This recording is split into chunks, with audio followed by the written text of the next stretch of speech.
¿Cómo descifrar los nombres de los ETFs? Los nombres de los ETFs a veces pueden sonar confusos, casi como si se tratara de un idioma extranjero. Un ETF, con uno de los nombres más largos, tiene nada más y nada menos que 91 letras.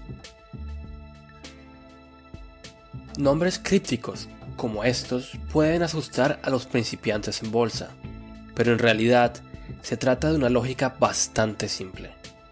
En este video explicaremos esa lógica, así como las abreviaturas más importantes. Además, mencionaremos algunos conceptos claves que se deben tener en cuenta para no cometer errores. El significado de los nombres de los ETFs. El nombre de un ETF generalmente está estructurado como un código. Si lo leemos correctamente, obtendremos información sobre las características más importantes del fondo. La estructura básica es la siguiente: nombre del proveedor, índice, información regulatoria y características del ETF. Puede ocurrir que en ocasiones el orden de estos bloques sea diferente o que se omitan algunos bloques individuales. Toda la información del nombre está en inglés, por lo que es conveniente tener conocimientos básicos o simplemente emplear un traductor. A continuación, examinaremos detenidamente cada uno de los bloques. Para ello, utilizaremos 3 ETFs como ejemplo: uno de Xtrackers, otro de iShares y otro de Lizard. Bloque número 1. ¿Quién ofrece el ETF? El nombre del proveedor del ETF suele estar al inicio. Los proveedores por lo general son grandes bancos o gestoras. En nuestro ejemplo son Xtrackers, iShares y Lizard, respectivamente. Xtrackers pertenece al banco alemán Deutsche Bank. iShares pertenece a BlackRock, el mayor gestor de activos del mundo. Y Lizard pertenece al famoso banco de inversión francés Société Générale. En el caso del ETF de iShares, el término Core, que aparece después del nombre del proveedor, indica un subgrupo dentro de la gama de productos del proveedor. Core traduce al castellano como núcleo y quiere decir que se trata de uno de los productos principales del proveedor. Bloque número 2. ¿Dónde invierte el ETF? En segundo lugar, generalmente se encuentra el índice de referencia, cuyo comportamiento el ETF busca replicar. MSCI, Stocks y S&P son nombres de algunos de los proveedores de índices más conocidos del mundo. En nuestro ejemplo, los ETFs muestran los índices S&P 500, MSCI World y Eurostoxx 50. El nombre del índice a menudo proporciona información sobre la región o sector económico, así como el número de acciones individuales en el índice. El S&P 500, por ejemplo, invierte en las 500 empresas más grandes por capitalización bursátil de los Estados Unidos. El MSCI World es el índice mundial. El Eurostoxx 50 proporciona acceso a acciones de la zona euro e incluye a las 50 mayores empresas que cotizan en bolsa en la región. Además de la región, a veces encontraremos abreviaturas como TR, NR o TRN. TR significa Total Return. TR o TRN representan Net Return. Esta información indica si el rendimiento del índice replicado se calcula antes o después de impuestos. Bloque número 3. Información reglamentaria.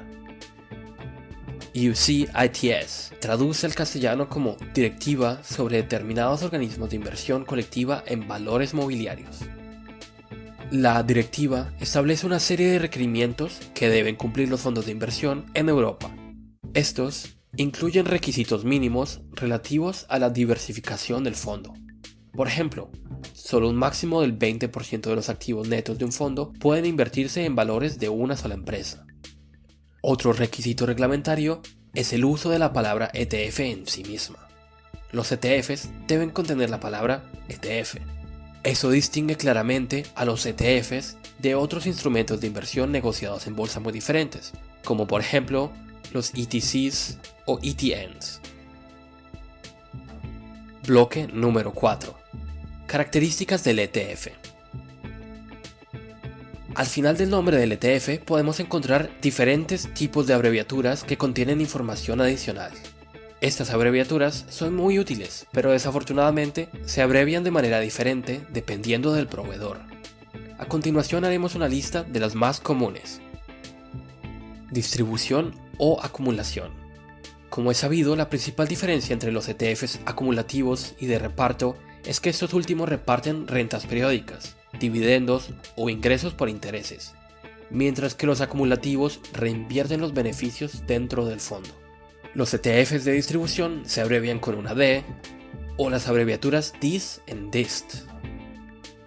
Los ETFs acumulativos, por su parte, suelen contener una de las siguientes abreviaturas: C o ACC. De nuestros 3 ejemplos, el ETF de iShares ofrece información al respecto. Tipo de divisa. La divisa indica si el inversor está expuesto al riesgo de tipo de cambio, es decir, al riesgo asociado a las fluctuaciones del tipo de cambio de una divisa en comparación con la otra. El ETF de Xtrackers contiene la nota Euro Hedge, euro cubierto. Las acciones del S&P 500, que normalmente se negocian en dólares estadounidenses, están por tanto cubiertas en euros. Eso elimina el riesgo cambiario del dólar estadounidense. En el caso de los ETFs con cobertura de divisas, se utiliza a menudo la indicación adicional Daily or Monthly, diario o mensual, para indicar si la cobertura de divisas se ajusta diariamente o mensualmente. Cuando aparece el tipo de divisa sin la especificación hedge, es decir, cubierto, suele ser simplemente una indicación de la divisa en que son negociadas las acciones o valores del ETF. En el ejemplo del ETF de Lizor, la indicación de divisa debe entenderse como una referencia a la divisa de negociación. Domicilio. En algunos casos especiales, a los proveedores de ETFs les gusta enfatizar el país de domicilio del mismo. Tipo de replicación. No es muy común encontrar el tipo de replicación en el nombre del fondo. Los proveedores solo lo mencionan si quieren enfatizar el método de replicación. Tal es el caso del ETF de Xtrackers. Xtrackers ha sido un proveedor de ETFs de replicación sintética durante muchos años. Ahora también ofrece ETFs de replicación física y se destacan en el nombre. La sigla de R significa Direct Replication o replicación directa. Antes de terminar, un par de consejos. Hay que tener especial cuidado con la siguiente información. Los llamados ETFs apalancados suelen indicar en el nombre el tipo de apalancamiento mediante etiquetas tales como leverage, double, por 2 o por 3. Estos ETFs permiten a los inversores de riesgo apalancar los movimientos de los índices por un factor de 2 o 3. Por otra parte, los ETFs que apuestan a la caída de precios suelen estar marcados con el término short, que significa corto o venta en corto. Los productos cortos y apalancados implican un mayor riesgo debido a la forma en que funcionan y solo deben ser utilizados por inversores muy experimentados. Espero que este video te haya sido de ayuda. Tal vez ahora puedas entender mejor los nombres de los ETFs. Si tienes preguntas, no dudes en dejar un comentario. Lo responderé tan pronto como pueda. Hasta la próxima.